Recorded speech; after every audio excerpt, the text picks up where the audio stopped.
dhegaystayaal ku soo dhowaada qayb kale oo ku saabsan barnaamijyadii aannu idinka diyaarinaynay dhaqanka iyo hiddaha soomaalida waxaana inoo soo tabin doonaa axmed faarax cali idaaja waxaanay ku saabsan tahay maahmaahyada soomaalida.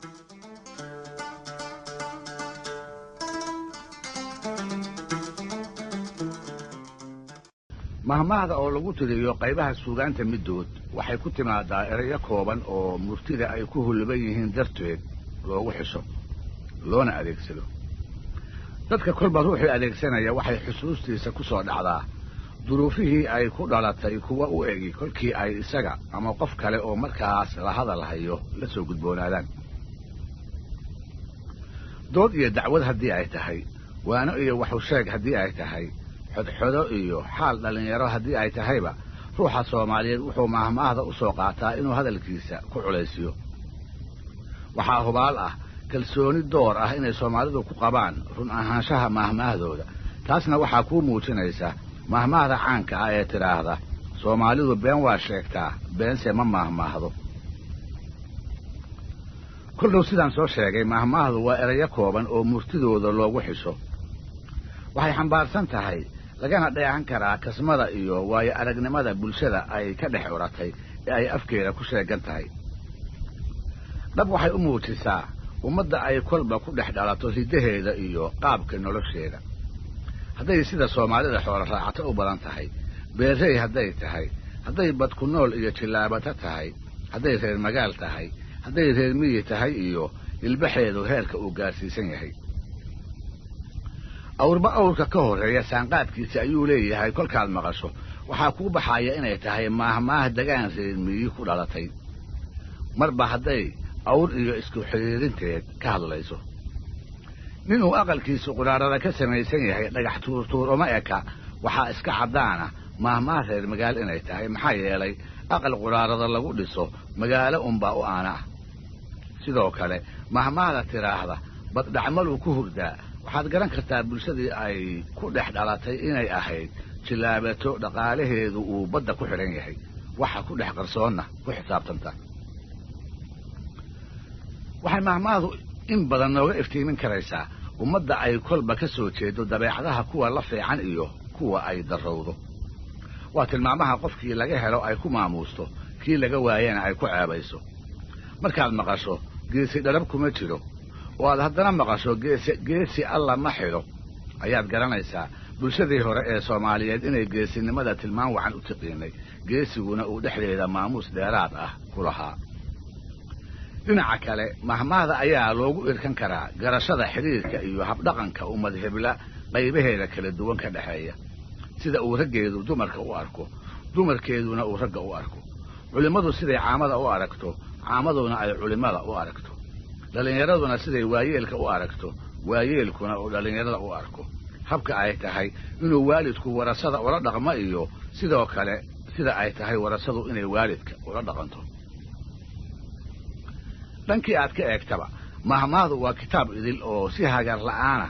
intuu isugu kaa furfuro isuguna kaa fidiyo aad in doora kaga ogaan karayso taariikh bulshadeedka ummaddeenna iyo horumarka dhinacyada kasmada iyo nolosha ee ay soo martay. tix iyo tiraab faneed haddii ay suugaani u kala baxdo, waxay mahmaahdu raacsan tahay bahda tiraabta. sidaas oo ay tahayna waxaa jira sida habdhaca iyo qaafiyadda meelo ay mahmaahdu maansada ka salsalowdo, waxaana lagu malaweyn yahay mahmaah waliba kolkii ay baxaysay xaraf xarfaha ka mid ah inay ku baxday, shaqal ama shibana kuu doono ha ahaadee. tusaale ahaan, mahmaahda ah erayna la kala odhan og, eebbana la kala baryi og, waxay ku socotaa xarafka alifka. waa baahanahay bakhtiga looma cuno, waxay ku socotaa xarafka ba'da. hal nin la toosanin nin la tuur leh, waxay ku socotaa xarafka ta'da. dhegi meel dheer bay ku dhacdaa, dhagaxna meel dhow, waxa ay ku socotaa xarafka dha'da. gees lo'aad kulaylkaa lagu gooyaa, waxay ku socotaa xarafka ga'da. kasnaagood oo kadaloobra kaaga dambeeyey kaad ku ogaydba ma aha, waxay ku socotaa xarafka kaafka. wiilkaaga walaal kala haw, walaalkaana wiil kala haw, waxay ku socotaa xarafka wowga. madax muuqda iyo mindi saawira midna lagama samro, waxay ku socotaa xarafka miinka subax iyo sadar subax baa badan iyana waa maahmaah qaafiyadaysan oo xarafka siinka ah ku socota qaafiyadda maahmaahdu halka ay sida weyn uga muuqataa waa qaybta saddexleyda loo yaqaan ee dad ama dabeecado isku mid ah inta la israaciyo tilmaan qura la wadaajiyo bal u fiirso saddexleydan tiraahda saddex baa rag ugu liita matoshe matashiishe iyo matashade tanna u fiirso saddex lama raaco ma horreeye ma hambeeye iyo mahaasawshe tanna u fiirso saddex baa boqornimo kaa qaada gar leexsan gacan guran iyo guddoon jilicsan dadka macnaha qaafiyadda yaqaanay markii ay saddexley maqleenba gartay tan hore inay ku socotay xarafka ta'da tii labaadna xarafka ha'da tii saddexaadna xarafka ga'da boqolaal kuwaas la mid ah oo waxaa la heli karaa sidaas aanu soo tusaalaynay qaafiyad u leh astaantaas iyada ahna maansada la wadaagta dhinac kale waxaa iyaguna jira boqolaal dhigooda ah oo qaafiyad la'aan la adeegsado suuragalna ay tahay sidii hore oo loo yidhi inta la iska iloobay in dulucdii iyo ujeeddadii ay lahaayeen oo qura lagu yoto'ay kuwa sidaasa ayay runtii mahmaahda soomaalidu u badatay waxaana lagu tusaalayn karaa qaarka ay ka midka yihiin fiqi bahdi kama janno tago harag sagaaro iiga kac mooyee iiga durug ma leh rag lama maleeyo lama huraan waa cawska jiilaal war la qabaa xiisa ma leh nin qoyani biyo iskama dhowro geelkida isaga oo og usha meesha uu ka goosanaayo ayuu ku weydiiyaa baadiyanimaan lahayn bay ag joogtaa ballan fiid jarmaado arooriyuu leeyahay raad arooriyo dib looma raaco boqolaal kuwaas la mid a ayaa maalin walba lagu maahmaahaa iyada oo qaafiyad la'aantooda aan dan iyo daarad laga gelin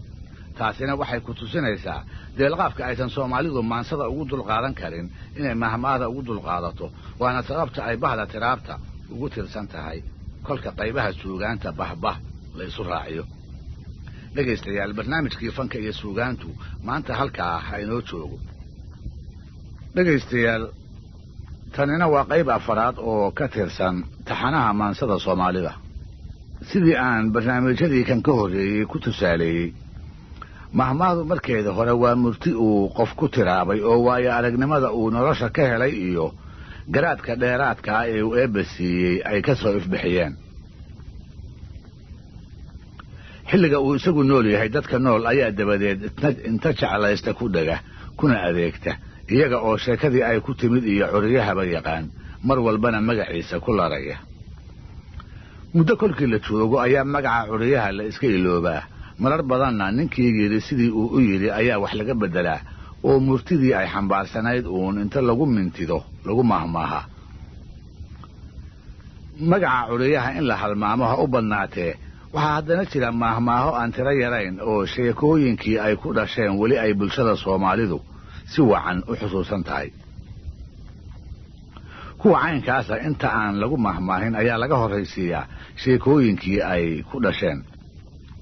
qofka inuu yidhi loo tirinaayo oo aan magaciisa la aqoon darteed waxaa la sheegaa lab ama dhadig kuu ahaa da ahaan dhallinyaro iyo waayeelkii uu ahaa ama qaybaha bulshada midda uu ku abtirsado hebel wuxuu yidhi halkii laga odhan lahaa waxaa la yidhaahdaa ninkii wuxuu yidhi ama naagtii waxay tidhi ama odaygii wuxuu yidhi ama wadaadkii wuxuu yidhi iyo wixii la mid ah sheekadii ay ku timid iyo mahmaahda markii la sheegana waxaa loo gondadegaa arrinta lagu xusuustay ee markaa lagu keenay mahmaahaha caynkaasa ee sheekadoodii la hayo curiyihiisi aynu iska halmaannay ma aha kuwa tira yar waxaana lagu tusaalayn karaa qaarka soo socda annaga oo mar walba waa siday ku macaan tahay sheekada iyo mahmaahda ay reebtay sheekada horraysiin doona waxaa la yidhi waxaa jiray bulshada soomaaliyeed ee badku noosha ah qoys ka tirsanaa degganaana xeeb ay kalluunka iyo wuxuu rabbi ugu daro ay ka daban jireen maalin walba cirka oo xiddiga leh ayaa waxaa hawshaa isu raaci jiray odayga reerka iyo wiil uu dhalay oo barbaar ahaa iyaga oo ku helan qalabka xoolaha badda ku dhaqan lagu jallaabto dadka badda ka xoogsadaa siday og yihiin waa hawl dhib badan oo loo baahan yahay qofka meherad ka dhiganaya inuu dulqaad dheeraada ku tilmaanaado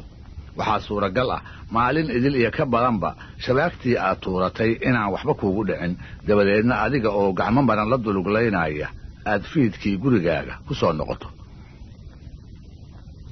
hawshaas oo kale waayeelka ayaa u adkaysta oo dhabar u yeelan karee dhallinyaradu ma jecla kumana raagto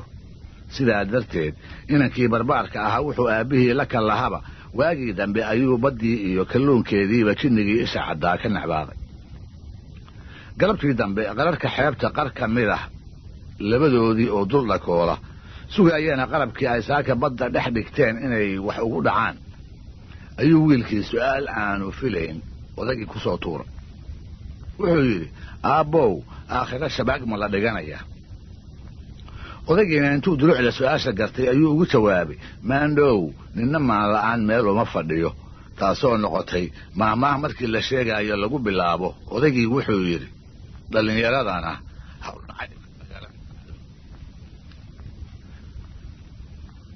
waa tahay waxaa haddana la yidhi nin iyo inan uu dhalay oo reer miyi ah ayaa kaldambeed xilli diraaceed ah reerkoodii u sahmiyey xalay fiid hore hillaac taag darane meel uu ka bilig lahaa ayna ku odoraseen ayay 3 caanamaal kadib goor gabalgaab ah dhex joogsadeen si ay u ogaadaan roobka helay inta uu la eg yahay ayay qodeen mase waa calaacal kuwa waaweyn oo sansaankoodu irka ka muuqdo kob lagu sugi karo inay tahay ayuu odagii istusay bari iyo saa dambe naqa soo bixi doona inay xoolaha irmaani ugu darari doonaan ayay la ahaatay waa la mahadiyey sawkolka inuu reerkii ku soo raraa lama gudboonaan ma labayna waxay tala kaga dhamaatay inuu ha soo raree wiilkana ciddii u diro isaguna barimadii uu ku furi lahaa uu u sii sahamiyo xoolahana uu xidhiyo uga sii maageero wiilkii oo aanbabaxaya ayuu kolkaa la sii ballamay kuna yidhi maandhow tag oo reerka halkan ku soo rar habeen dambe geediga ka hor kolkii aad gaadhana waxa aad qalataan wanka weyn oo ina heblooda inankii oo ballantii aabbihii si wacan u xusuusan ayaa reerihii gaaray wuxuuse ugu tegey isaga iyo odagu sidii ay ku ogaayeen si aan ahayn marka koowaad abaar bay kaga tageene intii ay sahanka ku soo maqnaayeen ayaa roob mahiigaanihii si hagar la'aan ah ugu dulhabsaday ballidii ayaa wada ceegaagta meeshii godan oo dhanna rahbaa ka jiiq leh marka labaad wankii odaygu kala soo ballamay mid aan ahayn si ay isku fil ahaayeen ayaa shalay galabjeeniga midig ka duulay wuu jabay elegta waxaraha meel u dhow ayuu caws loo soo guray ku laba canlaynayaa inuu kamaana waa habeenkii xalay ahaa oo tegey siday xoolayaqaanka qaarkood sheegeen markii ay arkeen ballantii ay isaga iyo aabbihii isku ogaayeen inuu siday ahayd u fuliya mooye wax kale oo idil ayaa inankii laga indhisaabay wankii weynaa ee odaygu soo magacaabay ayuu dhegta dhiigga u daray intaan waagii baryinna awrtii oo rarkii u dhan yahay iyo xoolihii ayuu dhabbaha ku riday isaga oo u wada halkii uu aabbihii ku ogaa ee roobka yari ku da'ay reerkii oo geedi ahi kolkii uu u tegey wixii dhacayna looga sheekeeyey ayaa meel ay jirtayba caloolxumo oo idili odaygii isugu timi wuxuu isu qaatay nin gablamay inaanu waxba dhaamin ma wuxuu dad moodi karaa barbaarka garan waayey roobka mahiigaanka ahi halkii uu ku helay inuu reerka ku nageeyo wanka jaban ee aan kabayaha looga rajo qabin ninka inta arki waayey kii badda qabay gowracay sidee buu u sinsan karaa oo dad uga dhigan karaa nacasnimadaas markii uu ku canaantayna waxaa barbaarkii laga waayey waxa uu isku daafaco oo aan ahayn waxaan fuliyey wixii aan aabbow ku ballannay kolkaas buu odaygiina hadalkii ku soo gebagabeeyey su'aal aan habaarna ka taganayn oo ahayd taladii ba'dayow sawtala kuuma dhalato oo noqotay maahmaaha dadka ku soo dhacda mar walba oo ay arkaan duruufaha kolba soo cusbaadaa ruux aanay ka fakirsiin waxna ku dhaline isaga dhaga uun hadal waa laysku ogaa wax badanise ay iska beddeleen dhegaystayaal barnaamijkeennii fanka iyo suugaantu halkaa ayuu maanta noogu idil yahay waxaad sugtaanba waa qaybta 5aad iyo tusaalayaal ku saabsan mahmaahaha sheekadoodii la hayo asii dadkii curiyey la halmaamay dhegaystayaal tanina waa qayb shanaad oo ka mid ah taxanihii maahmaahda soomaalida. madahayga dhaqankii hore ee soomaalida ceebta ugu ba'an ee qoyska la soo gudboonaataa waxay ahaan jirtay inantooda oo qaada ilmo aan aabba loo ogeyn. iyadana waxay u ahayd guur la'aan joogto ah, reerka ay ka dhalatayna magac xumo iyo xan aan kala go' lahayn. gabdhaha kale ee tan ganacatay ee walaalaha yihiin ayaa mararka qaarkood iyada eersan jiray oo magac xumadeeda aawadeed ku guumaysoobi jiray kuna guur waayi jiray. inkastoo ay iyadu ceeb la'dahay, haddana waa ina hebashii ganacatay walaasheed inta la isxuliyo ayay barbaartu ka qaadan jireen, kii u hanqalkaagana lagala talin jiray. wiilasha qudhooda kii la ogaado inay walaashii u caddashay nin ciimaysan ayuu dhallinyarada dhexdeeda ka ahaan jiray oo la kaftankooda kuma dhiiran jirin. gabdhaha tii uu xodxodo ugu tagaana waxay u badnayd inay quursato. iyadoona qof haraasaysan ayay ahaan jirtay, dadka intii ay wax isu galeenna dirtirfan jirtay. gabadh gabdhihii hore ee soomaalida ka mid ah markii ay arrintaas oo kale la soo gudboonaato uma garaabi jirin, nolosha ayay bulshadu u dacarayn jirtay oo sidii qof aan canceeno damba lahayn ayaa loola dhaqmi jiray. sidaa darteed waxay isku dayi jirtay intay qarin karto inay qariso, inay cararto oo dhul aan laga aqoon ay ku dhex ambato. waxay sidoo inay uurka ku disho intay gelxaraar ka dhalisto ama dugaag gubahayge oo idil intay ka raadgadato inay keynta cirsi bido, dabadeedna aad libaax oo deehaansan qowlaladiisa ay ku dambayso, iyada iyo daciska nool ee ilmagaleenkeeda dhowaanta ku beermay. waxay ahayd bulsho aan gogoldhaafka, sinada iyo ganacashadaba dulqaad u lahayn, oo qofkii lagu maleeyo aad ugu naxariis baraata. xilladii lasoo dhaafay qaarkood deegaanada soomaalida meelo ka mid ah ayaa haweeneyda la qabo oo inta foolata degdeg u umuli weyda waxay daliil uga dhigan jireen ilmaha ay dhali la'dahay ninka qaba mooyee nin kale inuu ka dhalay. hada oo geeri iyo nolol geerida u dhow ayaa waxaa lagu qasbasiiyey inay sheegto inaanu jirinba nin ay u badan tahay oo aan kii qabay ahayn. waxaa laga dhaadhicin jiray haddii ay sidaa yeesho oo dhabtii ninkii cunuga ka dhalay ay magac dhowdo inay soo kala fududaanayso oo ay ilmuhu sahal ku soo dhaafi doonaan. bulshadii xilligaas ee dhabtaa u dhaqmaysay ayay inan yaari ku dhex garacatay. gabdhihii ayaa saagga ahaayeen wixii ay markaas oo kale u bareeri jireen way ku dhici weyday. waxay malaha ka fulayowday dhuunkaal intay magowsato inay isku disho iskuna dhimato.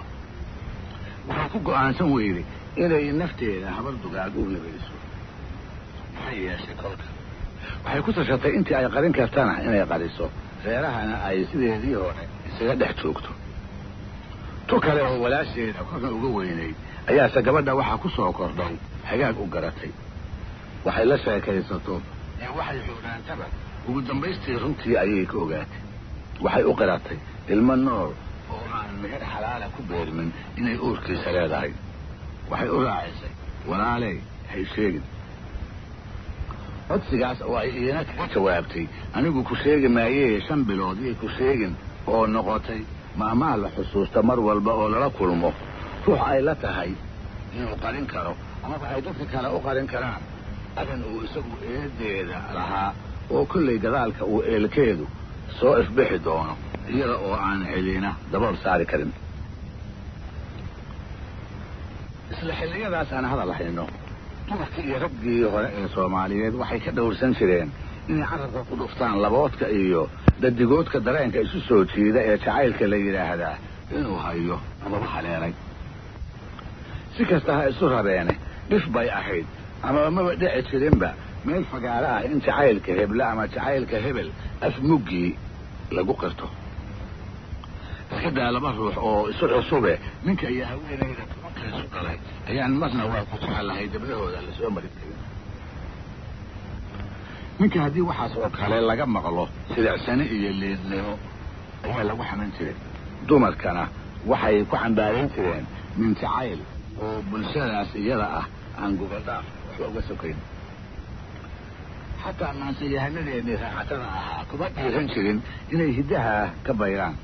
sidaa darteed ayaa maansada jacaylka loogu sheegi karaa ujeedooyinka maansadeena midda ugu baaxadda yar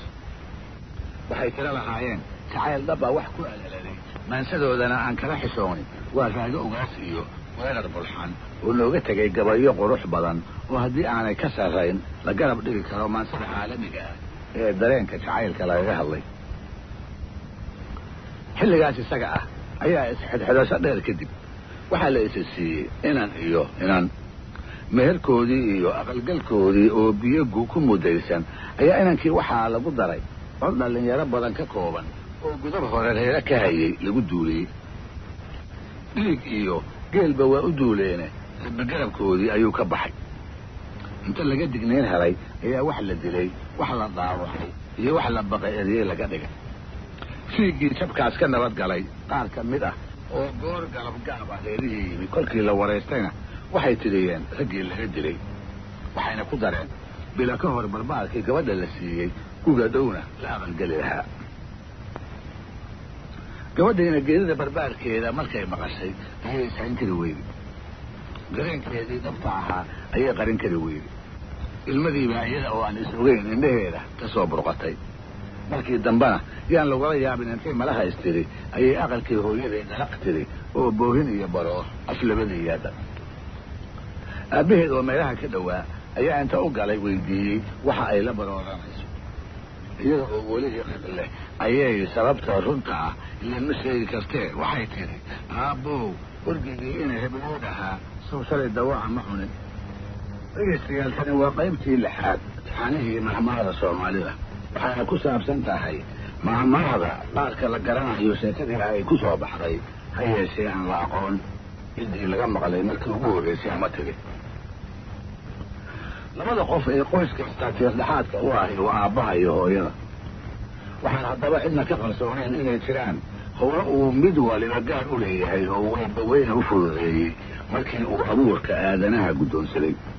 howlaha muruqa u baahan amaba nolosha halis gelin kara ragga ayaa lagu halleeyaa saa isagaa ka bixi kare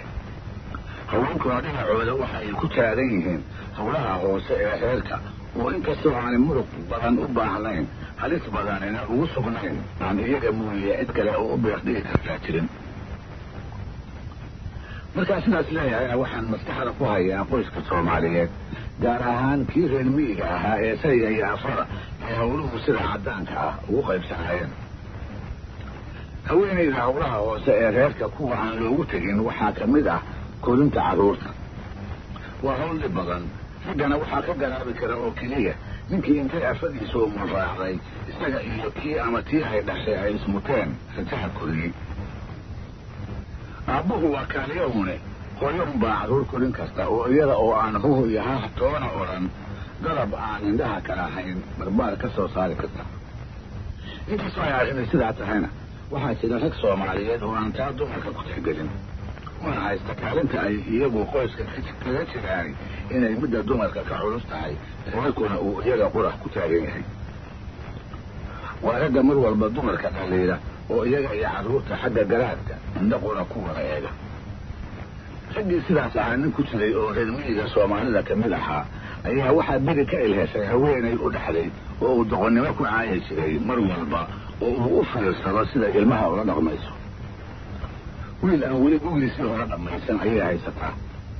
hadduu aqalka u dhex jiifo hadday xambaarsan tahay iyo hadday naaska u dhigaysaba intaba waa la hadlaysaa oo sidii qof weyn bay ugu sheekaynaysaa mar intay su-aal weydiiso ayay jawaabtii uu odhan lahaa intay dhex tiraahdo iyadu u tidhaahda marna waa kilkilaysaa oo af aan ilkalahayn intuu banneeyo ayuu qosol dhagdhag leh ka wareeya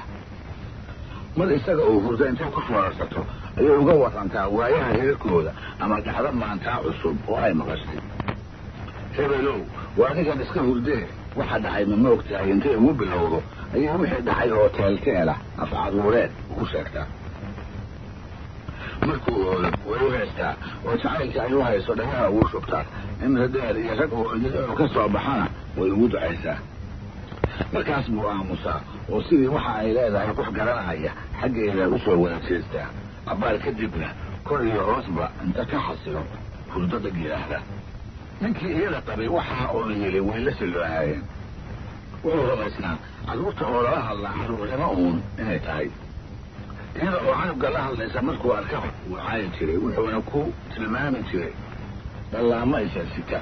iyada iyo wiilku inay yihiin wuxuu garan kari waayey sabab loola hadlo ilmo dadab ah oo af kala daaya aan hooya iyo aabbana weli baran maalintii dambe ayuu ku tashatay inay iyadu ka gar leedahay inay tusto oo dhaleecayntiisu ay gardarro ku tahay waxay goosatay maalin gelinkeedna allaha ka dhige isaga iyo wiilka yar inay isaga tagto oo sidabay yeeltaa suuragal ma ahayn dhaqankii reer miyiga soomaalida ilmo da'daasa inay hooyadu aabbaha uga tagto ninkii yaalaana wuxuu ahaa nin dumarka ku tirsan neef la qalo ari la liso iyo isaguba hadhale ilmo yar oo la hayo saddexduba ma ahayn waxyaaba ninkii soomaaliyeed ee xooloraacatada ahaa laga fili karayay ama ay cid kalaba la dhici karaysid sidaa darteed bay haweenaydu inta wiilkii seexisay ninkeedii oo geed hasanaya ugu tagtay kuna tiri reerahaas muuqda ayaan riyo iiga goosmay ka soo soocanayaa degdegna waan u soo noqone wiilka iiga warqab hadda waa hurdaaya hadduu tooso haweenaydii oo aan weli indhihiisa ka qarsoomin ayay boorinta wiilku dhegihiisa ku soo dhacday dan uma ogelin sidii waxaan maqlayn buu iska dhigay marba marka ka dambaysa boorinta wiilku waa sii kordhaysaa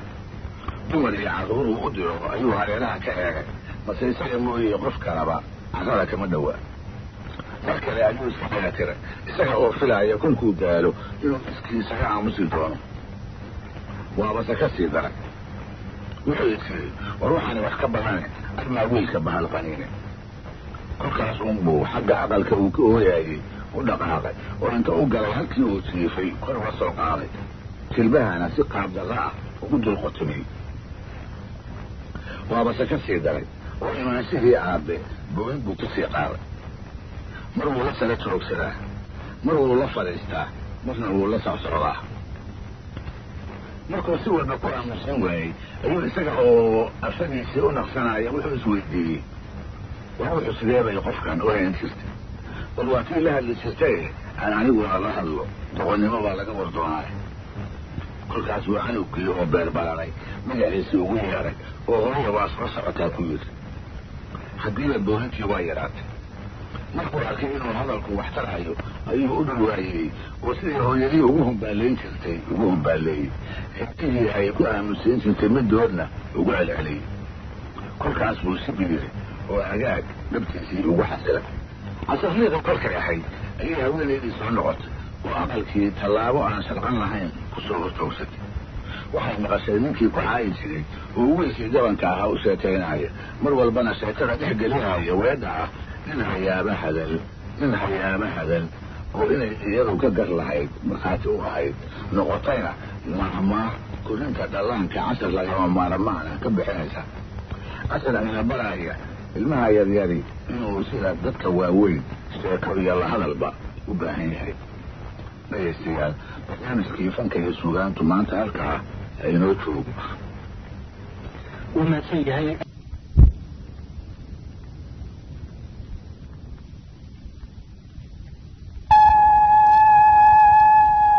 dhegaystayaal waa qaybtii 7 taxanihii mahmaahda soomaalida welina waxaanu wadnaa tusaalayaashii ku saabsanaa mahmaahda sheekooyinkii ay ku soo baxeen lahayo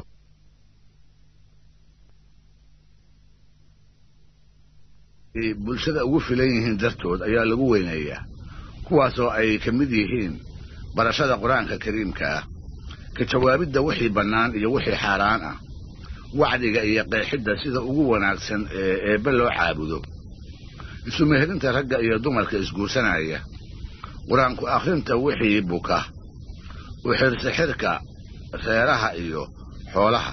iyo dhammaan wixii waxaa la mid ah ee culimo mooyee aan caamadu waxba ka aqoon markay soo muuqdaan ama dikirsanaantooda meel fog laga maqlo fadhiga ayaa looga kici jiray oo xoolaha reerku haysta neefka ugu shilis ayaa loo loogi jiray cidda ay martiyaani cid ay baraka u soo hooyatay ayay isu haysan jirtay intii ay la joogaanna wixii ka soo oodma oo masalooyin diineed ah ayay caamada ka jaahil bixin jireen. maalinta ay tegayaan waxay u badnayd xoolo nool oo ay kaxaystaan in la guddoonsiiyo, nin habaaran mooyee nin kalena codsigooda kuma gacan sayri jirin. waxay bulshadu u haysatay inay wadaadadu yihiin koox cabsida eebbe ku weyn tahay oo wixii ay ka durraansadaan ka heli og ciddii ay u duceeyaanna laga aqbalo. arrintu guud ahaan sidaa ha iska ahaatee, haddana mararka qaarkood waxay bulshadu dareemi jirtay ragga qaar huga culimmada ku mariiman oo tusbaxa iyo kitaabka aan gacantooda waana laga waayin, isla markaasna aan cabsida rabbi ku weynayn. muuqa culimmada ha lahaadeene sida caamada ayay u dhaqmaan oo boolidana kama caaganaadaan, wixii uu eebba reebay inay ku dhacaanna caana uma ka badan. uur iyo af kala duwan markii lagu hubsadana quursiga culimmada toosan ayay dibadyaal u noqon jireen, xanta caamaduna waa u dheerayd. sayid maxamed cabdilla xasan oo jihaadka ka sokow qudhiisu ka mid ahaa culimmadii waaweyneed ee qarnigii 19aad iyo horraanka kii 20aad dalweynaha soomaalida ka soo caan baxday, ahaana nin deeqsi ah oo si gaar ah wadaadada ugu roon, ayaa gabayadiisa midkood wuxuu inoogu sheegay sida uu ula kala dhaqmaayo wadaadka dhabta ah ee waddada toosan ee eebbe ku socda iyo wadaad iska yeelka shisheeyuhu ku adeegto ee dharka mooyee aan culimmada meel kale ka saaweyn. wadaad ina walaban la odhan jiray isagoo maskaxda ku haya ayuu sayidku yidhi, wadaadkii kitaaba leh inaan wanu qalaa weeye walanqihiyo dhaydaba inuu walamsadaa weeye weylaalis meel wacan, inaan ugu waraa weeye ina walaban oo kale, inaan wagar iraa weeye wax isii hadduu yidhi, inaan waran daraa weeye wacilkaas cadaabeed inuu weera yahay weeye. wadaadada danaysiga silloon lagu bartaay badanaa bulshada kuma dhex qarsoomaan. markii magacooda la soo qaado iyo markii la arkaba farta ayaa lagu godaa. caamaduna sheekooyin dhacay iyo kuwa aan dhicinba way ka warisaa, maahmaahana way ka reebtaa. malahayga la wada maqal gabadhii gashaantida ahayd ee iyada oo wadaadadu ragga kala sarreeyaan uu goor habeen ah wadaad iska yeelku ku soo guureeyey, dabadeedna ula yimid dhaqan aan caamadana ku badnaan jirin, culimana ay ka caaganayd. habeenkii oo idil yaab iyo filanwaa waxay la leedi weydaba waaguu kalkuu u bariyey waa gashaantidii dumarka iyo hablihii ay isku ayniga ahaayeen kula kalahday weedhii halhayska noqotay ee ahayd ileen wadaad waa nin, taasoo ay ula jeeday hadday hortii wax kale u haysatay wadaad raggii kale ee ay tiqiin la masa ah lana dhaqan ah inay xalay la kulantay. wadaadada kuwa barbariiqda ee dantooda iyo xaqa dhinaca dantooda u xagliya waxay Soomaalidu ku tusaalaysaa sheekooyin badan oo maamaaha ka hareen labada soo socdaana ay ka mid yihiin. sheekada hore waxay ku saabsan tahay wadaadkii ninka buka oo muddada dheer dhulyaalka ahaa reeraha inta ku maqlay ku carraabay. intii aanu aqaladii iyo halkii uu ninku ku xanuunsanaa soo gaarin ayuu soo dhex maray arigii reeraha oo meel aan xidhiyihiisii ka fogayn mayracanaya. riyo iyo ido, orgi iyo wanan, sabeeno iyo ceesaamaba si wacan buu indhaha ula raacay. wuxuu cabbaar ku dheegagay una bogay wan idaha ku jiray oo joogaa ah galaalaana, badhiduna intay ballaarkii ka badatay ay xaglaha ku dhowdahay. isaga oo aan is ogeyn ayuu candhuuf ay hamuuni ka keentay jugsiiyey kuna taamay neefkaas inuu caawa hilbo ka cuno. reerkii markuu gaaray oo rag iyo dumar wixii joogay ay sinabdaadiyeen ayuu ka waraystay ninkii ka xanuunsanaa siduu ku dambeeyey. waxay u sheegeen inuu shalay iyo maantaba ka soo daraayey, waxayna ka codsadeen inuu u galo oo isagaa sheekhahe wixii lagula tacaali lahaa uu u sheego. isna wuu yeelay oo ninkii ayuu u galay. wax yar kadibna intuu ka soo baxay ayuu xigtadii sugaysay wuxuu ku yidhi, waxaa u daawo ah wan galaalan oo isla caawadan laga fuud siiyo iyo quraan intaas iyo intaas ah oo berri lagu bilaabo saa dambana lagu dhammeeyo.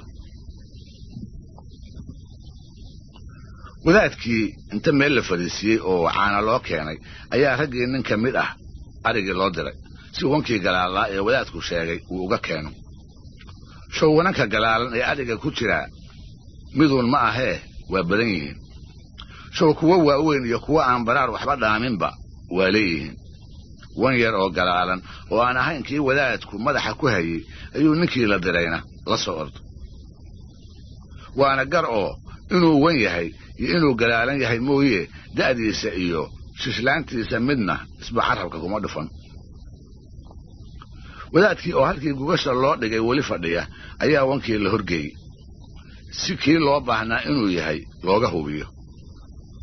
isna wuu gartay garabta midkii uu adhiga ku soo dhex arkay inuusan ahayn talaa ku caddaatay tilmaamihii uu reerka u sheegay waa leeyahay oo wanku waa wankii wankuse wankii ma aha waxaa la yidhi wax kale oo uu yidhaahdo inta laga madoobeeyey ayaa waxaa afkiisa ka soo booday subxaana allah bal intuu la eg yahoo galaalan yahay oo noqotay mahmaah la xusuusto markii la arko wax la filaayey oo inta baaqsaday wax aan la filayni ka soo soka mareen sheekada labaadna waxay ku saabsan tahay wadaadkii nimanka dacwada isu haysta u garnaqay oo inta kitaabada u furfuray xukunka riday isla goobtiina isla dacwadii inta ku noqday xukun kale ka soo saaray markuu ogaaday isaga qudhiisu dhinacii eedda qaaday inuu ka mid yahay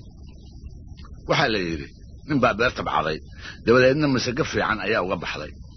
isaga oo aan weli goosan ayay inta soo gashay waxaana ka dhigtay lo aan lala joogin oo meel aan u dhowayn ka soo fooftay ninkii beerta laga cunay iyo kuwii lo'da lahaa ayaa dabadeed arrintii ku kala bixi waayey oo hadalkiina ka taagtaagmay raggii halkaa joogay ayaa markaa labada dhinac kula taliyey inay shareecada iyo diinta eebbe ku kala baxaan waxayna farta ugu fiiqeen wadaad geyiga wax ka deganaa oo halka wax ka dhaceen aan reerihiisu waxba qumban ka fogeyn markii loo warramay dhinacyadii ishayeyna uu si wacan u dhagaystay ayuu nin meesha fadhiyey waran uu sitay inta ka qaatay dhulka ku joojiyey xukunkiina ku dhawaaqay wuxuu yidhi waxaan xukumay lo'da beerta cuntay nimankalihii warankaas jooggiisa oo masago ah inay siiyaan ninka beerta leh hadalkii oo aan afkiisa ka dhammaan ayaa qoladii lo'da lahayd nin ka mid ahi wuxuu la soo booday sheekhow hadda lo'da beerta cuntay taaduna waa ku jirtaayo ogow markaas buu inta warankii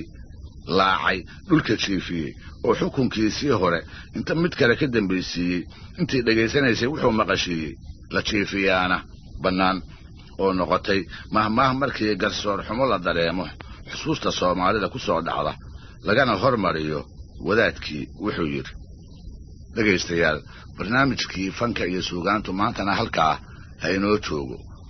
dhegaystayaal tanina waa qaybtii 8aad taxanihii mahmaahda soomaalida welina waxaannu wadnaa tusaalayaashii aannu ka bixinaynay mahmaahda sheekadii ay ku baxday lahayo ha yeeshee la iloobay ciddii curisay ama tiri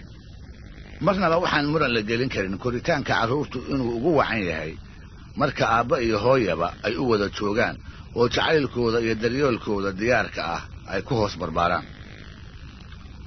ilmaha labadooda isla helaa wuxuu ku koraa caafimaad ooga iyo mid maskaxeed oo markuu nolosha waayeelnimo dhex muuquurto wax weyn ugu filaada uuna u aayo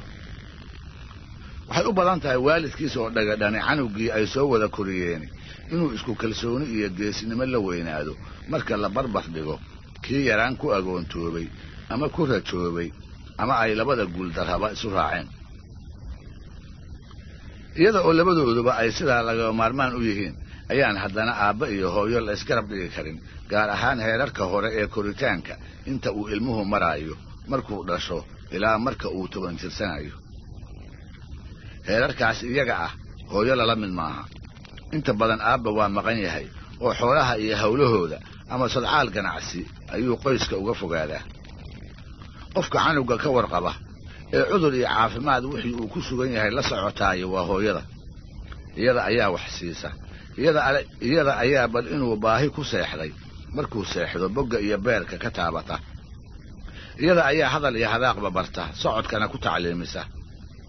iyada ayaa wixii u daran u sheegta wixii u roonna ku hanuunisa markuu ooyo iyo markuu farxaba waa halka uu ku soo ordo waa gaashaan adag oo tabaryaridu intay hayso bela oo idil uga gudban dulucdu waxay tahay haddii aanay kulley labadoodu u wada joogayn waxaa canuga u roon inuu agoontoobo intii uu rajoobi lahaa. iyaga oo muluq ah oo dhabta iyo dhabarka lagu hayo carruurta inta rajowda ka noolaataa waa nasiib badan yihiin. aabbahoodna allaha ka dhigay xanaanadii hooyo cid u haysa ma helaan, wax halkeedii u geli karaana ma jiraan. si ay haddaba ilmahaasi daryeel habboon u helaan waxay soomaalidii hore u soo rogtay dhaqanka xiskiisanka la yidhaahdo. hooyadii carruurta rajada ah ka tagtay walaasheed ayaa aabbihii la siiyaa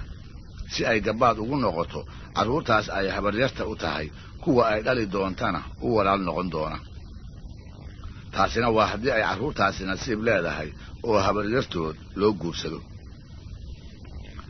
haweenaydii dhimatay gabar walaasheeda oo lagu xiskiisamaa haddii aanay reer xididkii u joogin, wuxuu aabbuhu carruurtaas rajowday u geyn jiray haweenka kale ee uu qabo middood haddii ay jiraan. haddiise aysan jirin oo haweenaydii ka dhimatay uu xilo ka lahaa, naag cusub oo ilmaha rajada ah la korisa ayuu u guursan jiray. iyada oo kuwaas haysa ayay iyaduna kuwo kala dhashaa, markaas baana kuwii rajada ahaa dhibaatadoodu bilaabataa. sida soomaalidu badi u rumaysan tahay, aayada waxaa lagu xantaa ilmaha uu ninkeedu dumarka kale ka dhalo oo ay hayso inay gacan bidixayso ama aysan u roonaan. ilmahaas iyaga ah hooyo dhimatay ha ka tagto ama haweenay la furay ha laga reebee, waxay markay koraan u badan yihiin inay aayooyinkood ka sheegtaan, siyaabihii ay ula dhaqmi jireenna ku eedeeyaan. inkastoo aysan dhammaantood sidaa wada ahayn, haddana waxaa aayooyinkaa lagu xantaa carruurta rajada ah ee ahayaan inay hawsha ku badiyaan oo ay iyaga wax walba u diraan, inay dilaan oo inta odagu maqan yahay ay garaacaan, odaygu markuu soo hoydo inay ku diraan oo gafaf aysan gelin u maleegaan, caano iyo calalis waxa carruurta la siiyo inay ku yareeyaan. haddii kuwaas iyo kuwa ay iyadu dhasha diriraanna way u garab goreeyaan oo kuwooda u hiiliyaan. waxaa ka daran dagaal maskaxeedka kale ee carruurta rajada ahi ay aayooyinka haya qaarkood ka mutaan. waxaa lagu eedeeyaa inay kuwaasna doqommo wada salleella ah inay yihiin dubaaqooda ku beeraan, kuwa ay dhaleenna diricyo meelan oo geesinimo iyo caqli meel dhigtay ku tilmaamaan. maxaa sidaas ugu wacan iyaduna waa su'aal meesha ku jirta oo culimmada nafta jawaab uga baahan. silaca iyo saxariirta canuga yar ee rajooba uu aayadii ka mudan karo waa aayo xun haddii ay tahay. waxaa inoo muujiyey hormuudka maansayahanada soomaalida raaga ogaas oo gabayadiisii jacaylka ahaa midkood ku yidhi: sida inan yar oo hooyadeed aakhiruu hooyatay oo aabbaheed aqal mid kale meel ilayna seexshay, hadba waxaan la urugoonayaa uurku taallada. sheekooyinka gacanbidaxaynta aayooyinka ku saabsan waxaa ka mid ah middan soo socota ee la wariyey inay dhex martay wiil yar oo rajay ah iyo aabbihii. waxaa la yidhi inan yar oo gabannimo ku rajoobay ayaa aabbihii wuxuu u geeyey haweenay kale oo u dhexday. meesha la joogaa waa miyi, waxaa la haystaana waa caanaha oo maalintiiba 2-3 jeer carruurta la siiyo. waa sid la yaqaan oo canug waliba og yahay goorta la siin doono iyo tirada la siin doono. rajaygii wuxuu dareemay caanaha ay aayadii siisaa maalinba maalinta ka dambaysa inay sii yaraanayaan. haruub kala baran ama qarmadoobe ah ayay isaga ku taagtaa, halka kuwa ay iyadu dhashay haruubkoodu wuu milaalan yahay oo xoorta caanahoodu ay meel fog ka muuqato. rajaygii waa fakeray, wuxuu fala ayuu garan waayey. hadduu iskala hadlo wuxuu ka baqay inay aayadii disho ama ay ilmaha kale ku dhex caydo, dabadeedna ay ku oriyaan. wuxuu ka cabsaday inay ku ceebayso inuu hunguri badan yahay amaba uu cirwan yahay. labadaa tilmaamood oo yar iyo weynba soomaalidii hore ee reer miyiga ahayd in lagu sheego aysan jeclaan jirin. galabtii dambe ayuu u tegey aabbihii oo duleedka reerka meel ah awr uu soo hooyey ku dabraaya. waa u dhowaaday, odaygiina inta madaxa u salaaxay ayuu weydiiyey waxa uu rabo. kolkaas buu ku yidhi: aabbow, waxaan adigana wax kaa dhibin, anigana wax ii ah, aayaday ma ii odhan. culayska hadalka isaga oo la yaaban ayaa odagiina la soo booday. oo waa maxay? kolkaas buu yidhi: wiilka haruubka u buuxi ku dheh. taas oo noqotay maamaha la soo qaato kolkii laga sharqamiyo rajay waxa aayadii ka haysta. haatana dhegeystayaal waa barnaamijkii fanka iyo suugaanta waxaa inoo soo jeedinaya Axmed Faarax Cali Idaaja. dhegeystayaal tanina waa qaybtii 9aad taxanaha mahmaahda Soomaalida barnaamijyadii aan kaga hadlaynay waxayna ku saabsan tahay maansayahanada iyo adeegsiga mahmaahda. taxanahan qaybtiisa koowaad sidii aan ku soo xusay waxaa jira meelo mahmaahdu ay maansada ka salsalowdo sida qaafiyada iyo habdhaca. taas ka soo waxaa jira xiriir kale oo ay labadu leeyihiin kaasoo ah hal abuurada Soomaalida oo in badan mahmaahaha caanka ah maansadooda ku darsada.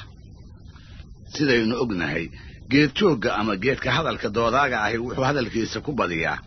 mahmaahda ay ka quluudiyo murti badan tahay. taana wuxuu uga gol leeyahay ujeedada doodiisa in madaxa loo ruxo lagana rumaysto.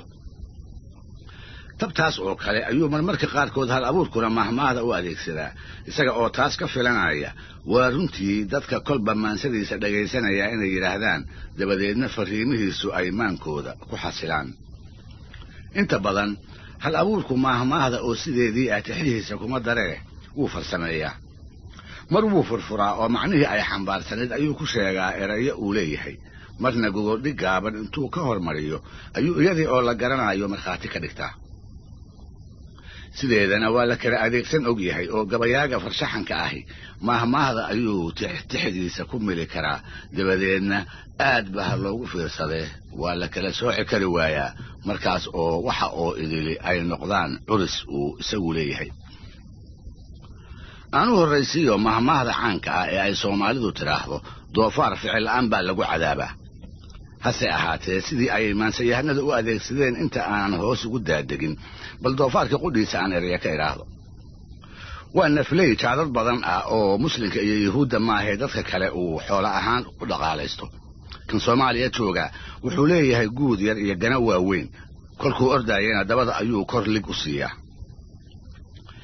dadka qaar karkare ayay u yaqaanaan qaar kalena waxay ugu yeelaan khansiir oo ah eray afka carabiga ka soo jeeda. hilibkiisu muslimka waa ka xaraan taasina waxay cuskan tahay suuradda 5aad ee Quraanka Kariimka ah aayadeeda 3aad halkaasoo uu noolahaasi ku xusan yahay isaga oo ka mid ah 13 waxyaabood oo inay xaraamoobeen isku mar uu eebbaweyne aadanaha u sheegay. malahayga xaraantaas uu yahay ayaa doofaarka iyo Soomaalida muslimka isnacsiiyey. aad ayuu reemiyigu u necab yahay isaga oo raxan ah markuu ka soo horbaxana way dhagxiyaan ayradana ugama turaan. nacaybkaasi wuxuu Soomaalida geeysiiyey adduunka inta la joogo noolahaas inay hagardaamo ugu dadaalaan agahoodana ka dheereeyaan. ka sii darane aakhira haddii la tagana waxay ugu dardaar wariyaan in la naari doono oo sida makastada kale aan isaga carcaraafka lagu hayn doonin. maxayse tolow arrinta dambe u cuskadeen oo daliil ah? jawaabtu mahmaahda ayay ka muuqataa siday qabaanna waa ficiladiisa sababta uu cadaabka ku galabsaday halka wax magaratada kale ay ka badbaadi doonto. taas si ay inooga dhaadhiciyaanna waxay sheekayaqaanada Soomaalidu ku waramaan 2 jeerba ficilida doofaarku inay caadiyaal tahay cid walbana ay u muuqan karayso. marka hore waxaa la yiri kama ficiloodo dhadiga isaga oo asoolan ee oorida u ah haddii doofaar kale uu ka soo damaaciyo kana kaxaysto. marka labaadna isaga oo raxan ah haddii ku kamid ah dugaa kala haro inta kale uma diirnaxdo dibna uma dhugato wayna isaga cararaan kii oo la hiigaayo hiilkoodana u cabaadaya. Soomaalida oo ah bulsho toltol ku dhisan had iyo jeerna u dagaalantaa waxay aad u tixgelisaa ficilka iyo isu soo hiilinta.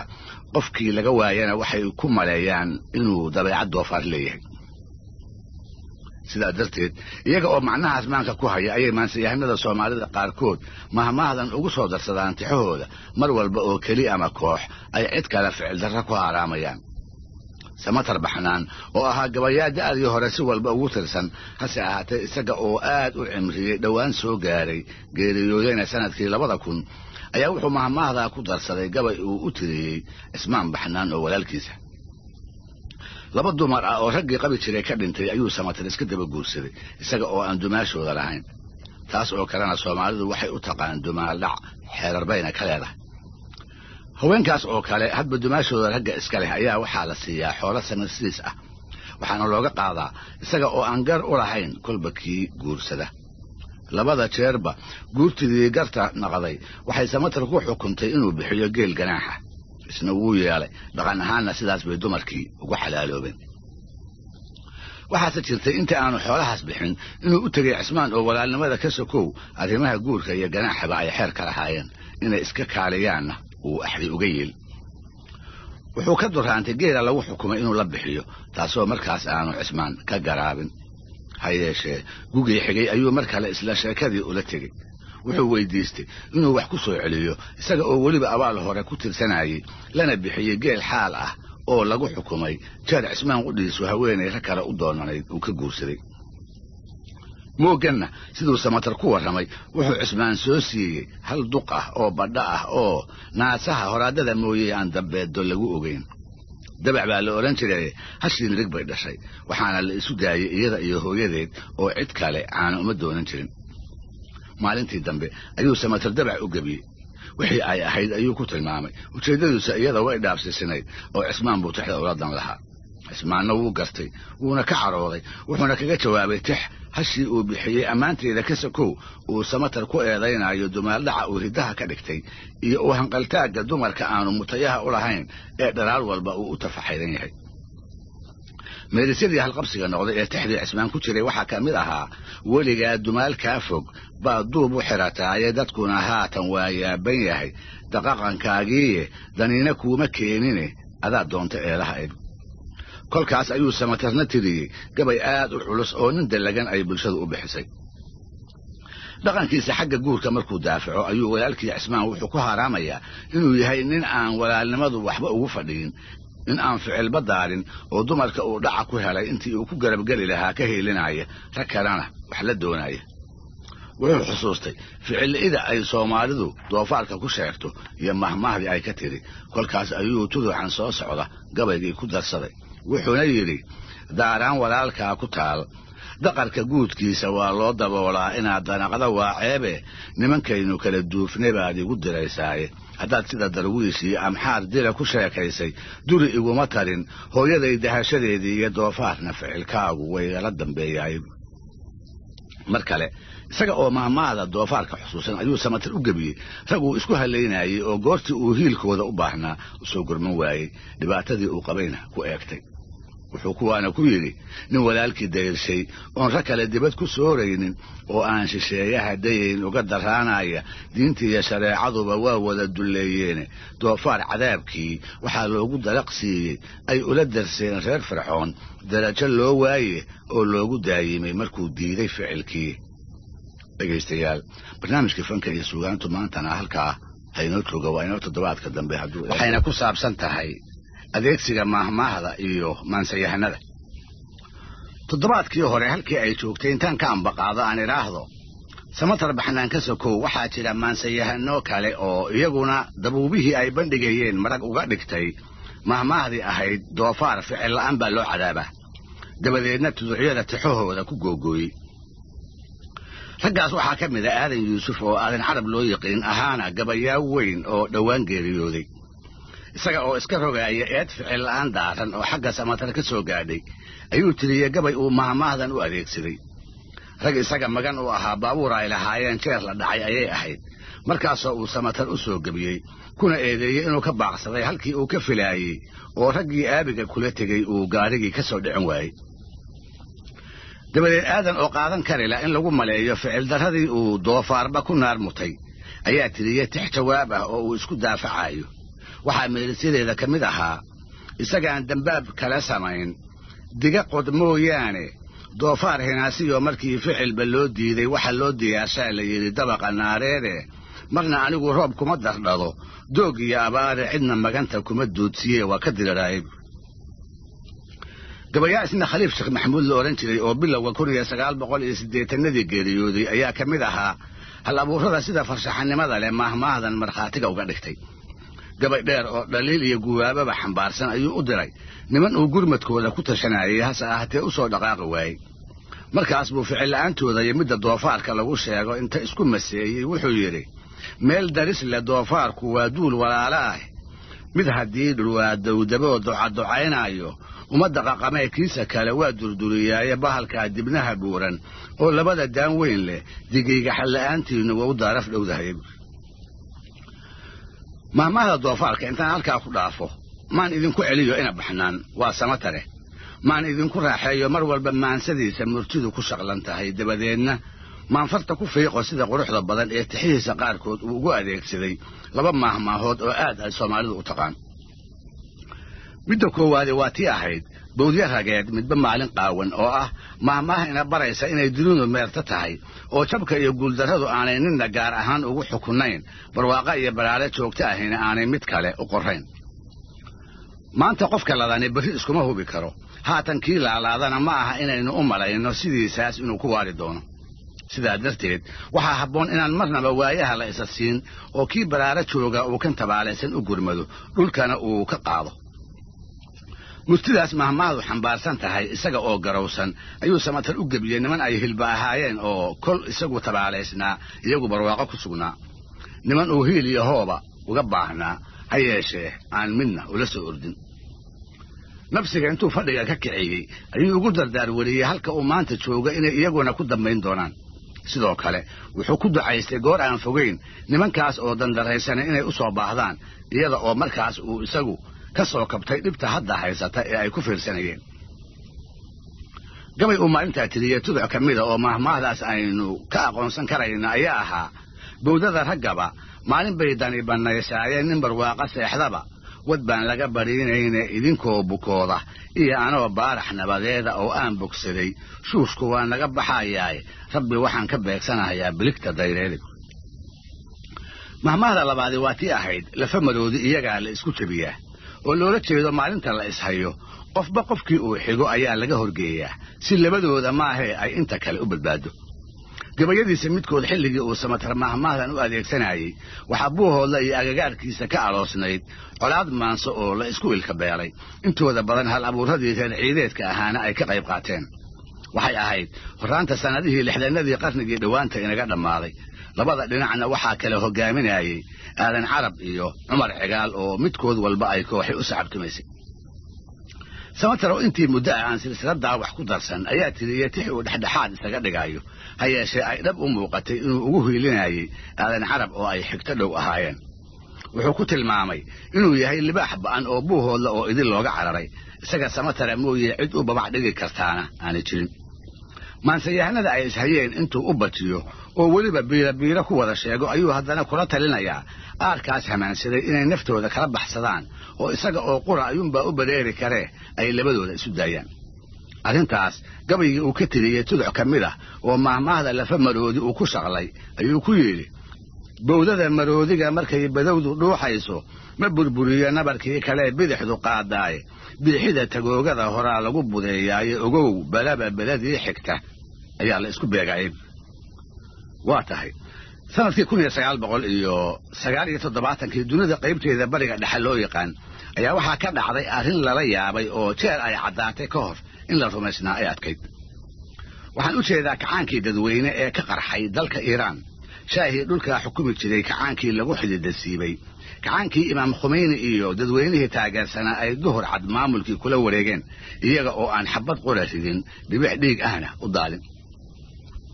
gabayaaga reer Jabuuti ee la yiraahdo Xaashi Cabdilaahi Orax ayaa ay dhacdadaasi ka fakarsiisay dabadeedna sababta ay ku suura gashay inoo macneeyay isaga oo markaa ku jiray xabsi dalka ku yaal ayuu gabayaagu arrintaa maqlay kolkaas buu la ashqaraaray wadaaddo iyo dadweyne aan hub wadanin siday shafka ugu dhigeen ugana saayid caleeyeen boqorkii boqorrada ee xoogga iyo xiribtaba sheegan jiray shaahii la moodayay tiisa ka sokow awoodda reer galbeedka inuu ku gaashaaman yahay sababta wuxuu doondoonaba wuxuu ka badin waayey inay tahay cadaadiska oo ugu dambaysta ummadda lagula kaco geysiiya inay baqi weydo oo xabsiduba ay dubaaqeeda ka tiranto waxaa ku soo dhacday mahmaahdii ahayd dhariga maxaa karka ka keenay saaliya kulaylka dabadeed